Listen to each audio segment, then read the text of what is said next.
everyone. Welcome to another series with Elation Communications. Again, if you would like more information about our organization, please visit elationcommunications.com. I'm very excited about our guest expert today, Dr. DeShawn Chapman. She is an expert on educational leadership. She is also the founder of Equity Learning Bridges that produces the Be Ready podcast. And so she'll be speaking more about that today and all the great work that she's doing in the education space. Welcome, Dr. Chapman. Thank you. Thank you for having me. I'm very excited about our conversation today.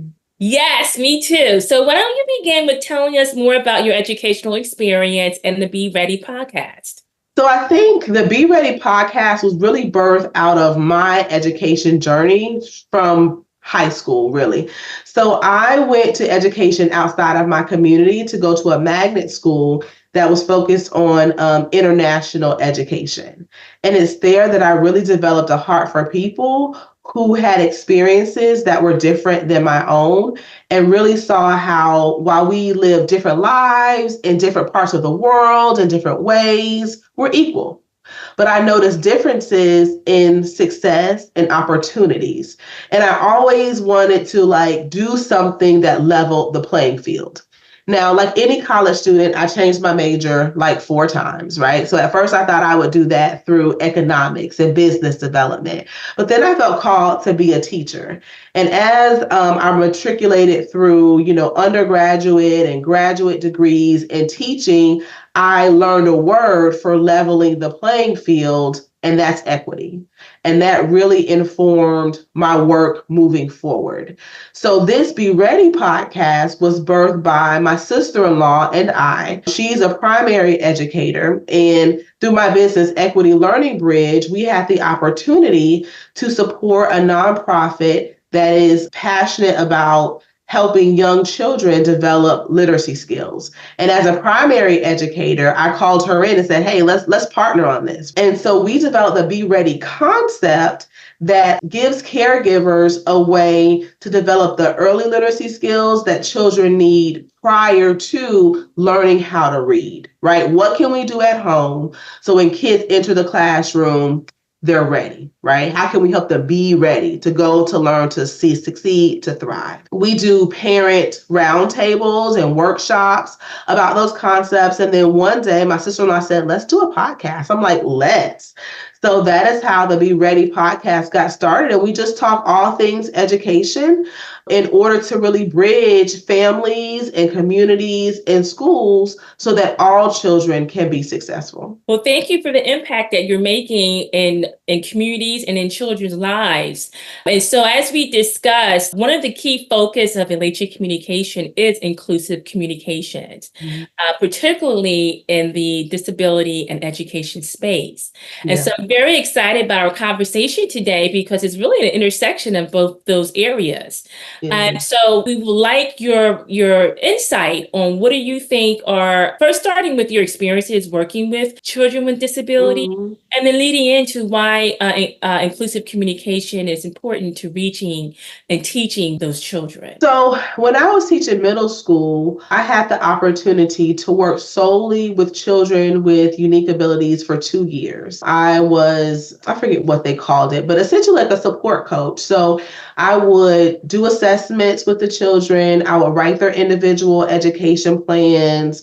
I would meet with their families to discuss the plan, decide the best way to move forward for each child. And then I would visit them inside their classrooms so that I could understand what they were learning to be able to support them in sessions outside of the classroom. And then to work with the teacher on strategies that would work best for individual students. And so I think that's the beginning of my work with inclusive communication. And then, as I mentioned on a recent episode of the Be Ready podcast, after that experience, I was back in the classroom as a full-time history teacher and had 3 students with autism in my first period class. And so inclusive communication is critically important.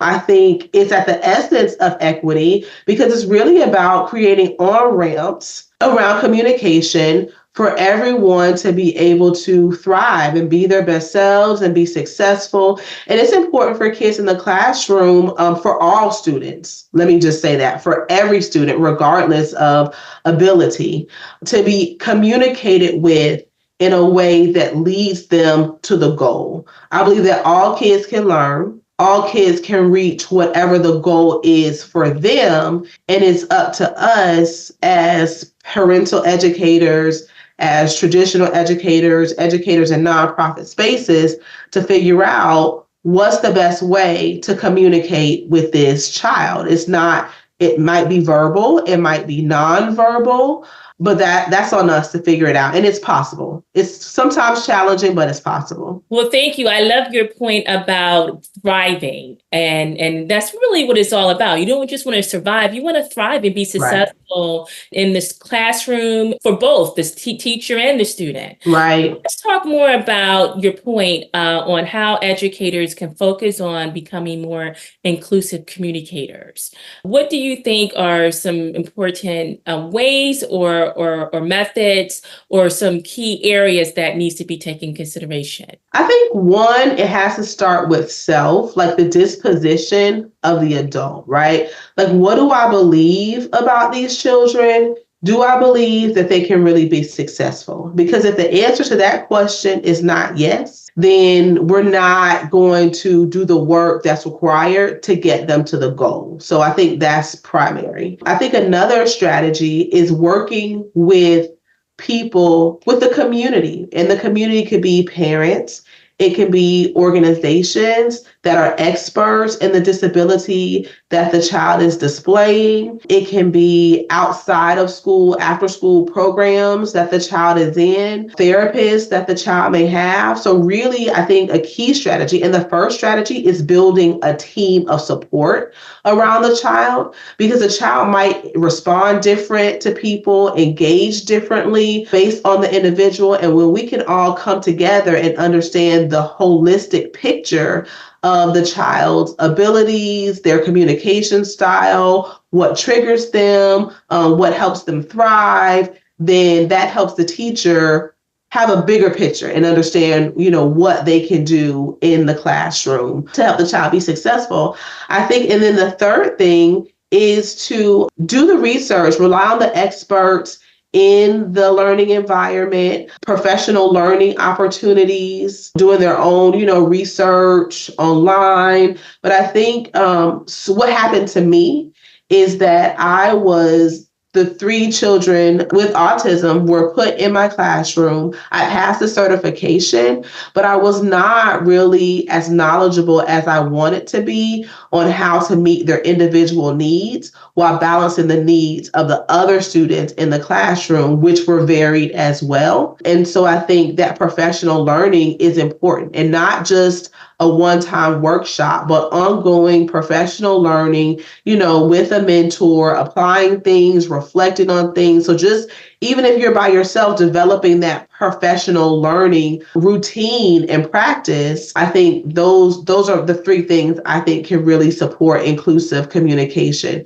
in the classroom, because our children with disabilities are absolutely brilliant. And that was one of the first aha moments for me as someone who was not trained as a special educator, was, this has nothing to do with intelligence. It's other things. And so realizing that brilliance is there, and how do I pull it out? How do I elevate it? How do I use what they know and what they're good at in order to teach them what I want them to know? And so I think it just takes, building that community, commitment to professional learning, and a commitment to knowing, okay, this child can succeed. We need those 3 things in order to move forward and help kids be successful. All right. I love it. So, I mean, your point about communities of support just resonate, because, that's really what it's all about. I mean, as human beings, we all need communities. And so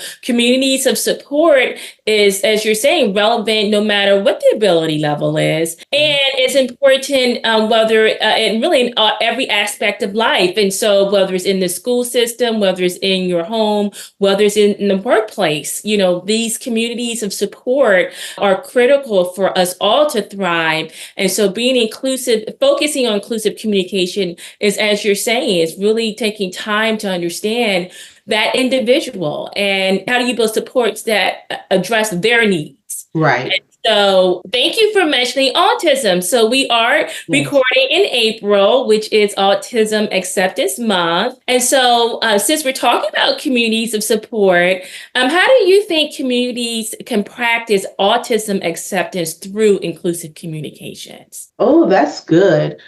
I think it goes back to what I said before about knowing the individual. So I have, a few friends who have children with autism. And since the podcast, I've been seeing so many people post about their children with autism, graduating high school and winning awards and being inducted into honor societies. And I think what can be challenging to some people who are not used to working with children with autism is that the spectrum is so broad, right? And a one size fits all communication strategy is not going to work for you. Right. So I think it goes back to what you were saying about taking the time to learn the needs of each individual, their needs, their personalities, what's important to them and their families. Is really taking that individualized approach and seeing people for who they are. And I think that's the challenge with education, is that we kind of move forward, especially in large school districts like the one that, I used to work for, where you have this blanket approach to education because you need things to be equal. And you want to, your intent is to make sure that all kids have the same experience. Right. But really, our goal should not necessarily be the same experience, but the same educational outcome.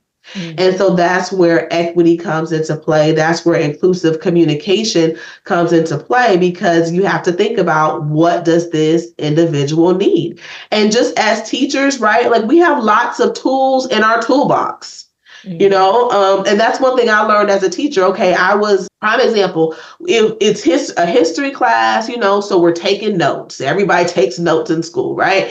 And so I had a student who was exceptionally smart, but I required him to take notes, and he would get frustrated because with his ability made him write everything twice. So if you looked at his paper and he wrote the letter A, you would literally see it written 2 times. So he's writing, but it's taking him twice as long as everyone else to write everything. And so, that's when I said, okay, well, for you and probably for other students too, let's shift to guided notes for everybody, right? So then he's not singled out doing something different, and it's a strategy that's helping everyone. So, we'll just leave out some keywords. You write in the keywords as I'm speaking. We'll embed some reflection questions in your notes to make sure everyone is on point. But I think it's having multiple tools in your toolbox and being willing to shift for one student or for groups of students as needed in order for everyone to be successful and to feel included. And that's one thing I learned during my graduate work, was about this concept called stereotype threat. And how if an environment reinforces the stereotypes that people typically hold about a person based on any of their identities, then as people, we perform to the level of that stereotype threat, right? So like the example they gave in the book, where they were testing out this concept, is they had two groups of girls taking a math test, right? And so in one test, they were encouraging the girls, you can do it, you're going to be great, let's take the test. With the other group, they made, small comments like, oh, girls aren't really good at math, things like that. And the girls who had the encouragement outperformed the ones where they were in the room and they were speaking to their stereotype. Right? But the danger is it's not only in the things that we say, it's in the things that we do. So the teaching practices, the instructional strategies, the posters that we put on the wall. So it's critical to make sure that in every element of our classroom, we're being inclusive and students feel that. And that's what, that's the tools that I think we need to be successful. All right, that is on point, and essentially creating safe spaces, right? Yep. That is the foundation to building trust, credibility, and Yes. ultimately having influence over the whoever your key audience is. In this case, we're talking about students, and so all of those are elements that Elation Communications, we talk about, which is important to be an effective communicator. And so essentially, communication is interactive. It's not just a one-way process. Yeah. And that means you have to, as you're saying, spend time understanding, seeking to understand, creating safe spaces. So then that creates a foundation for a positive relationship, leading to whatever the final outcome, you're seeking. So wow, you're touching on some critical points today. So thank you. And so you also mentioned equity. So, and I know this is your area. So I'd like to conclude here on how can inclusive communication help to advance educational equity, because that is so, it's big and broad and vast. What are some ways that people can see tangibly they can begin to implement wherever they sit in the educational ecosystem? What do you think are some tangible ways? So first I would say spending time getting to know, you mentioned it, your audience, right? Whether it's a disability, if it's cultural, if it is based on a socioeconomic status, a language, a sexual orientation, right? Like get to know your audience in order to determine how to influence them and communicate with them in order to help them be successful. And that's really what equity is all about. It's about giving people what they as individuals need in order to be successful, not what we think they need, not what we're giving everyone else, but how can we cater the experience to the audience so that they can be their best selves and they can be successful. And I think that inclusive communication is really at the heart of that. Part of what I do in my professional role is partnership development. And really, it's around relationship building. And my relationships are different based on the partner, right? And a part of that is inclusive communication. What does this partner need from me? What do I need from this partner? What are the rules of engagement are different based on relationships. And so I think that inclusive communication is a critical tool to advance equity because we have to be able to communicate in ways that make people feel seen and heard and safe. And that is how, in the classroom or in a professional space, you cultivate engagement. And you need engagement in order for people to learn and grow and produce. All right, Dr. Chapman, thank you so much for your awesome insights today. You're welcome. Thank you for having me. It's such an honor. I am impressed by the work that you all do, and I am excited to see the growth of Elation Communications, and I am following you all very closely. All right. Well, thanks so much for your support. And we look forward to bringing you back real soon. Again, we're at Elation Communications. We are dedicated to inclusive communications, and we invite you to check out our new inclusive communications framework by visiting our website again at elationcommunications.com. You can follow us on Instagram, Twitter, and Threads at Jerrica Talks, on YouTube at Elation Communications, LinkedIn, Elation-Communications, and Facebook at Elation Comms. And so until next time, thanks so much for your time today.